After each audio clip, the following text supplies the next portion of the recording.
Welcome to our case studies related to the SBR exam. The first case is called the calendar company. You can see the requirements. The accountant requires advice of whether the accounting treatment of the sale is correct or not. We've got 6 marks here. We need to write approximately 6 points.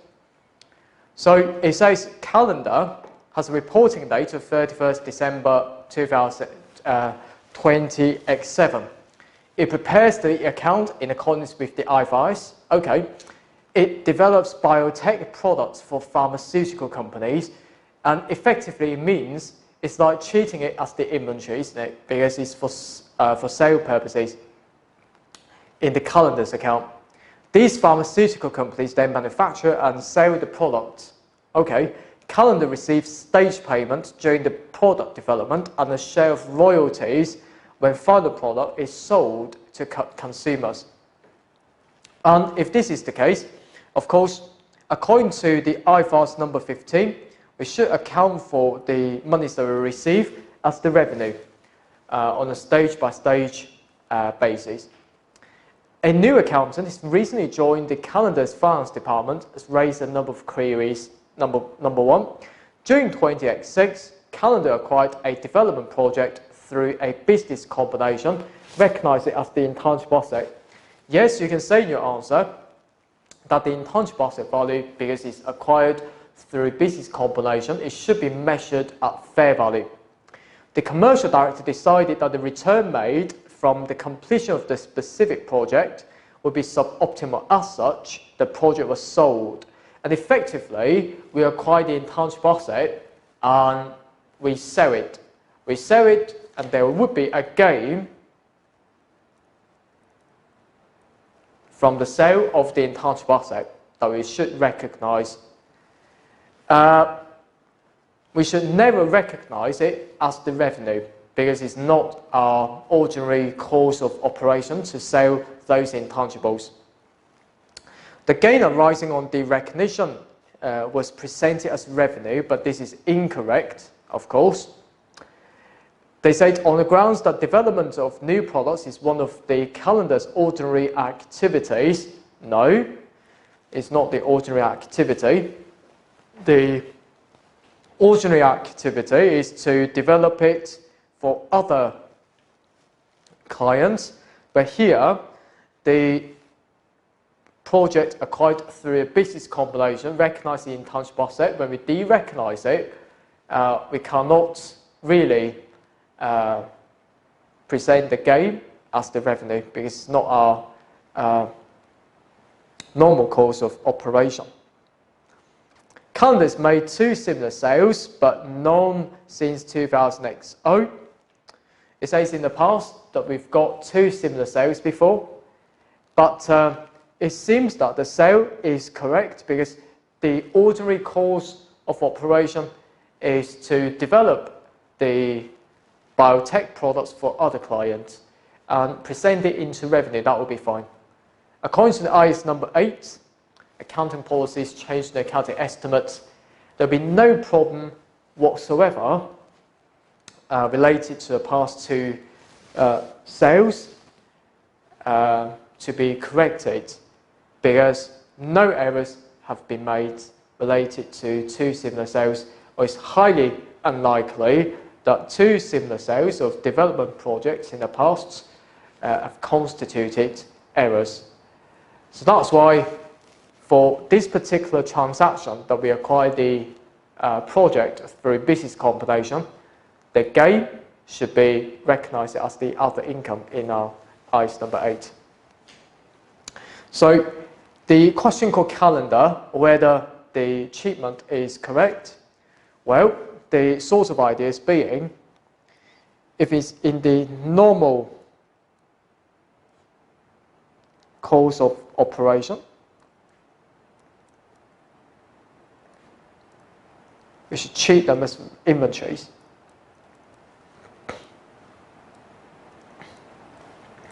At the same time, we should recognize the sales revenue according to the IAS 15. And this usually to be the case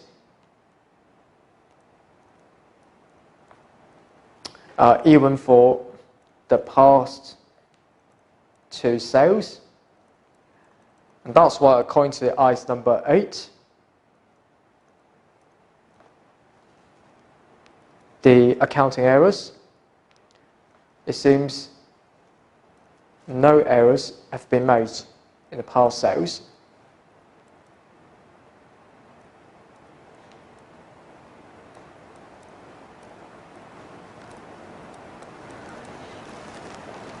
However, according to IAS 38, intangibles, first of all, we've talked about through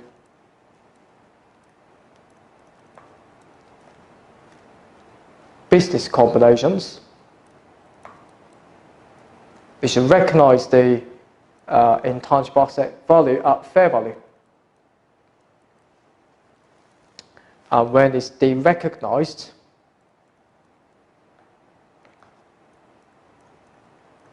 we should present the gains and losses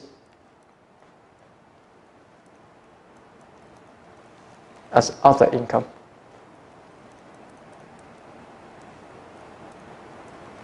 In the P&L, okay, directly, rather than in the revenue. Because we are saying that in terms of frequency of the transaction, it's not quite frequent at all. Because you are not daily acquire other companies. So you are not daily acquiring other companies, and that's why it's not frequent at all. You acquire another company and then acquire the intangible asset from another business. But it's not frequent at all, and that's why you can't treat it as the frequent sales revenue. That's how we gain 6 marks. Write it into simple sentences, 6 marks, 6 points, and that will be enough. So the second case study is the question called SBR. Okay, let me put that down.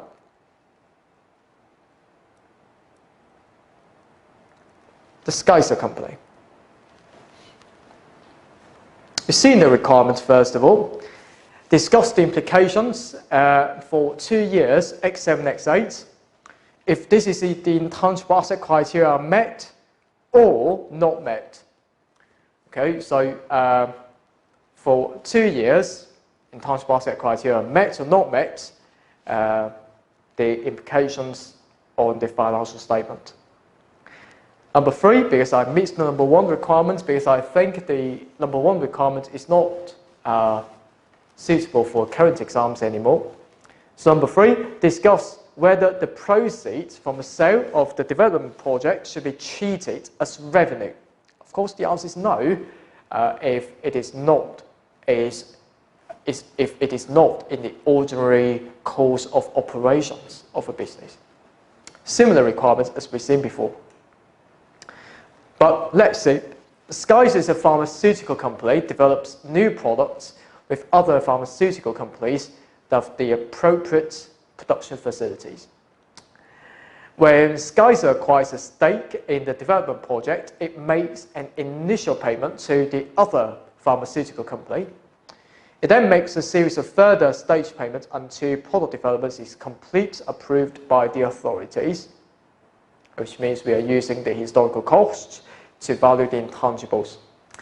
In the financial statement for the year ended for the first year, SBR treated the different stakes in the development project as separate intangible asset because of the anticipated future economic benefit. However, in the second year, that is decided that all such intangibles should be expressed as research and development costs to be expensed to the P&L, as they were unsure as to whether payment should have been initially recognized in intangible asset.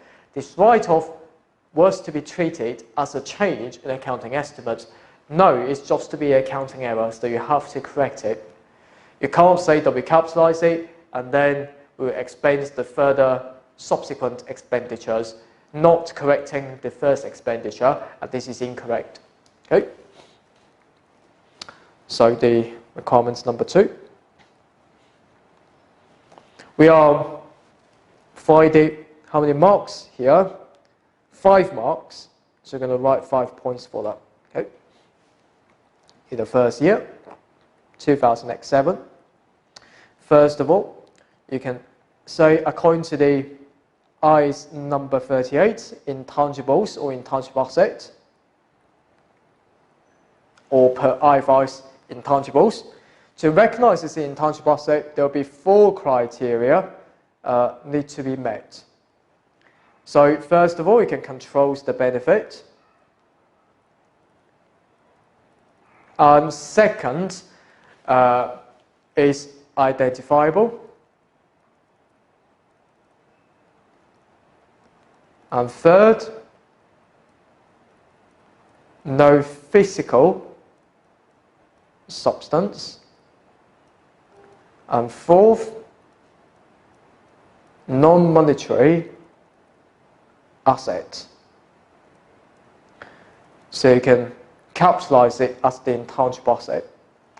So not sure in the first year that these 4 criteria are met because we are not given enough information here, but we can say the general idea of when we should capitalize the intangible asset. But here, because it anticipated that the future economic benefit will flow into the entity, but not particularly sure. And in this particular case, I would rather suggest that the intangibles should be subject to the impairment review tests, because it seems to me that the life is indefinite.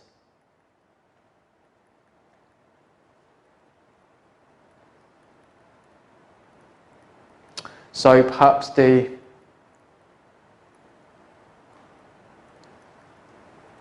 impairment review test would be needed.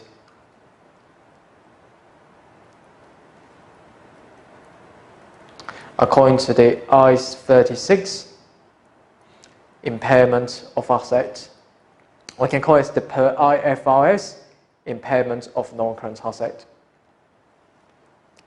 So in the second year, it seems that we treat all the subsequent expenditure as the research and development.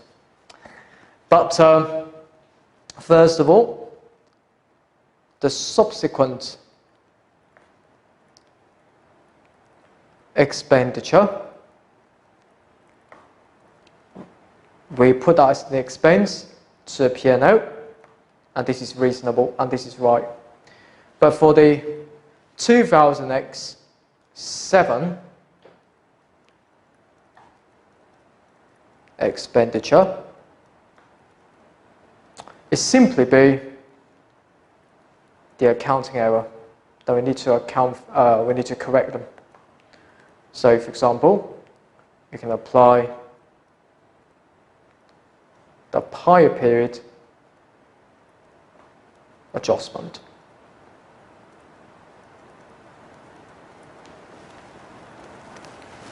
This is more reasonable. And overall, the change in accounting estimates is not correct. It's not a change in accounting estimate.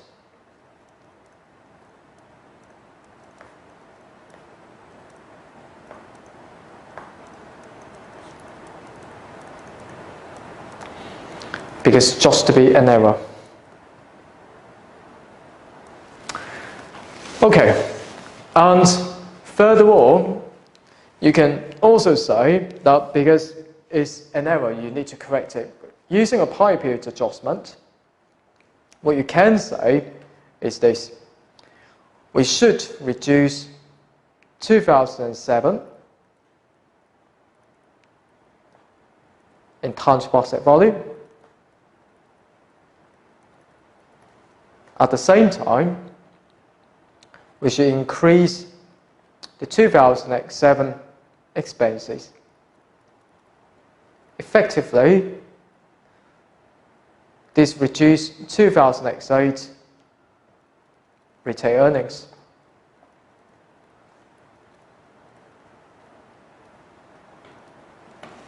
or opening retained earnings will be reduced. That's it.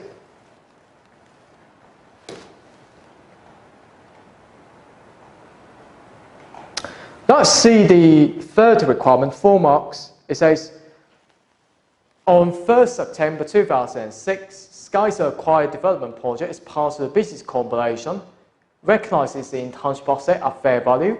Okay.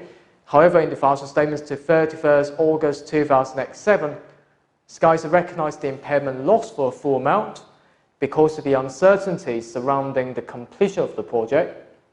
During the year ended 2008, directors of SKYSA judged that it could not complete the project on its own and could not find a suitable entity to jointly develop it. SKYSA decided to sell the project, including all rights to future development. SKYSA succeeded in selling the project, and as the project has the new carrying value, it seems that has been fully impaired, or perhaps it's been fully amortized. I've no idea. It treated the sale proceeds as a revenue, but this is not correct. Customer states the revenue should be recognized when control is passed at the point in time, but here we are not selling the intangible or the development project quite frequently, so it's not correct to recognize them as the revenue.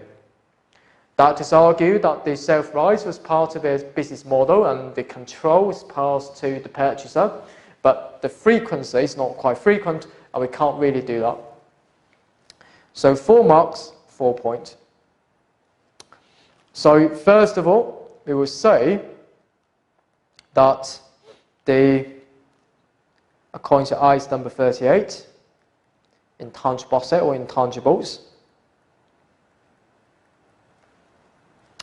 the fair value should be used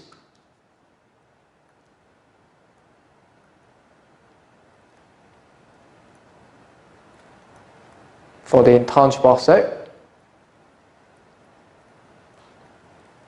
through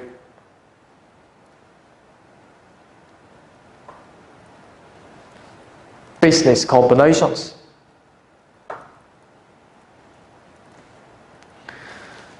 And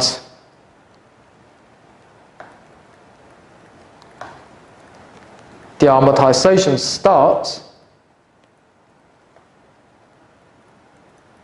when it's available for use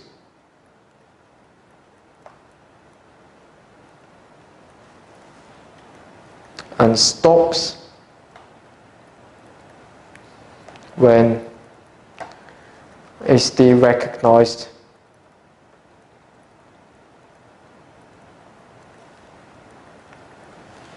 Here, the new carrying value can effectively means one of these two circumstances. First of all, it's been fully amortized too early before it is derecognized. Or second, fully impaired. If it is the second reason, and that will be reasonable, but if it is for the first reason, it's fully amortized before it is derecognized, and this is not acceptable. And the gain on disposal, we calculate it as the proceeds minus the carrying value of the intangible asset, and that will be the gain. Because the carrying value is 0, so for example we receive $100, we recognize the gain as the revenue. This is incorrect because according to IAS 38, the gain should put that into the other income. And you can also discuss, similar to the first question, because to recognize the revenue, the frequency of the transaction should be more frequent, i.e. in the normal course of operation, but here it does not seem to be a case.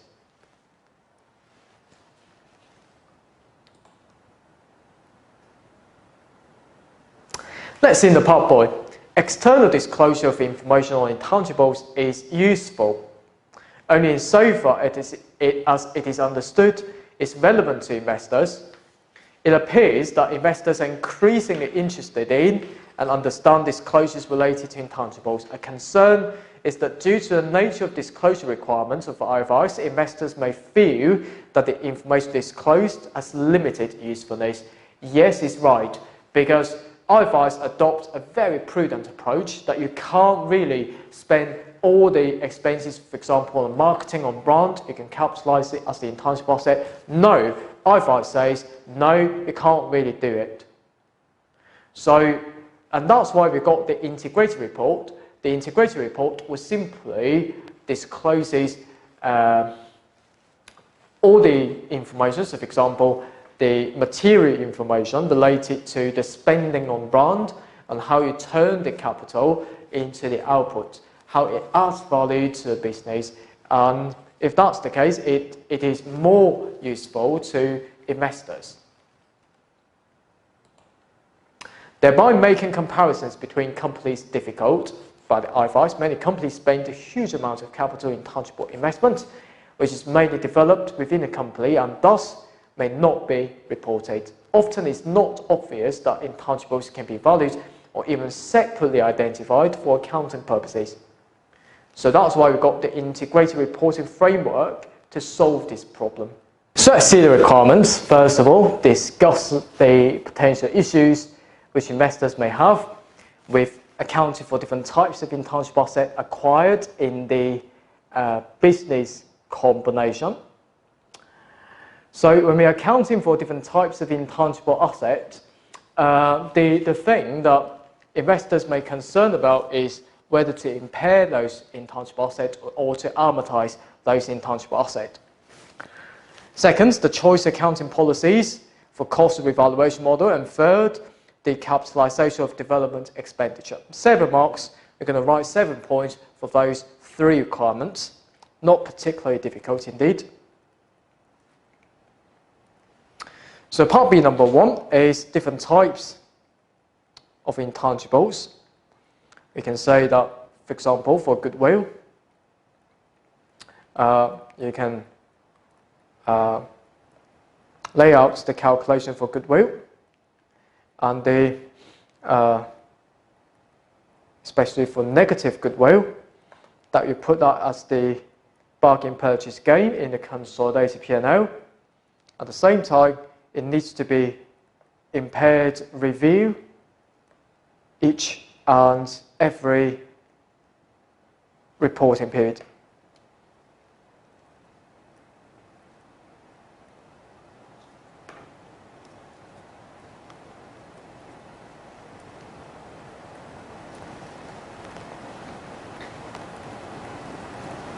For other intangibles,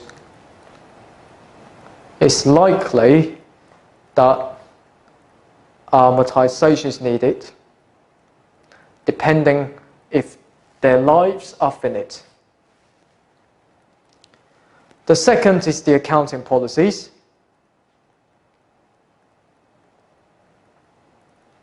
For example, using the cost model, it will include the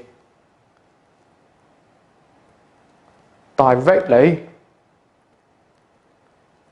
attributable costs related to the intangibles, for example, the initial purchase price and non-refundable taxes.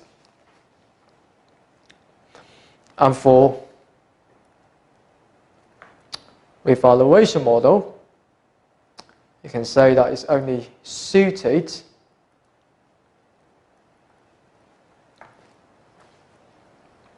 to limited intangibles. At the same time, you can also say that there should be criteria met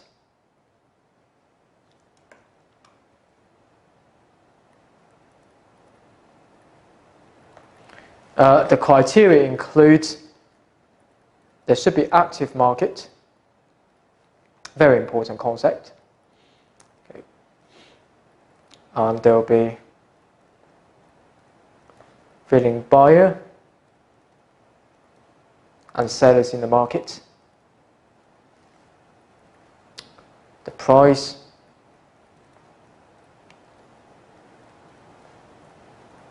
should be available.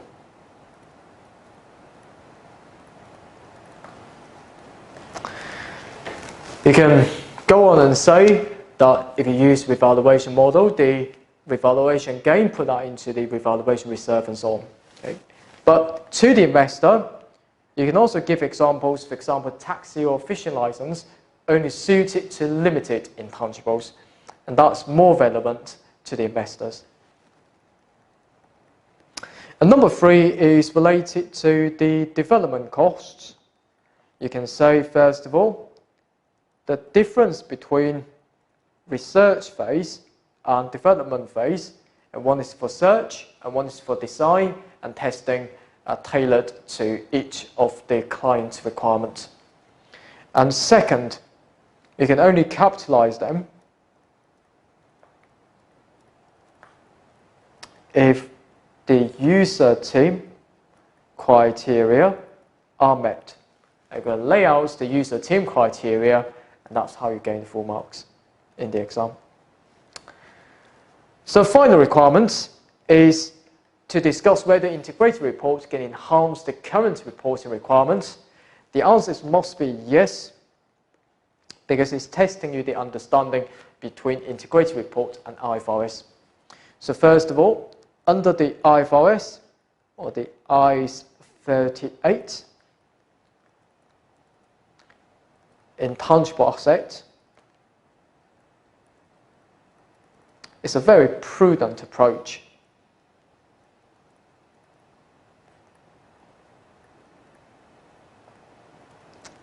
Because most internally generated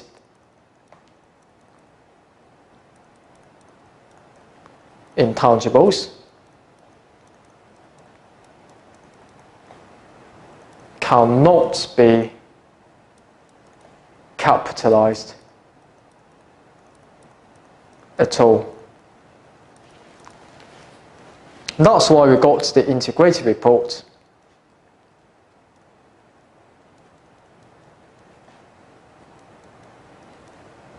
Showing, turning how the business turned the inputs, for example, the intellectual property, for example, the human beings,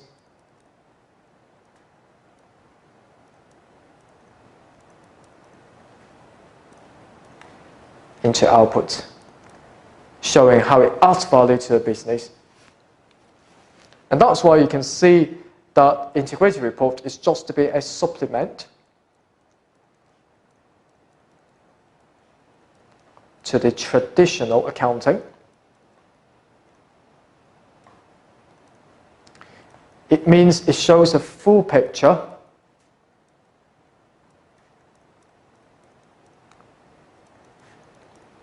to investors.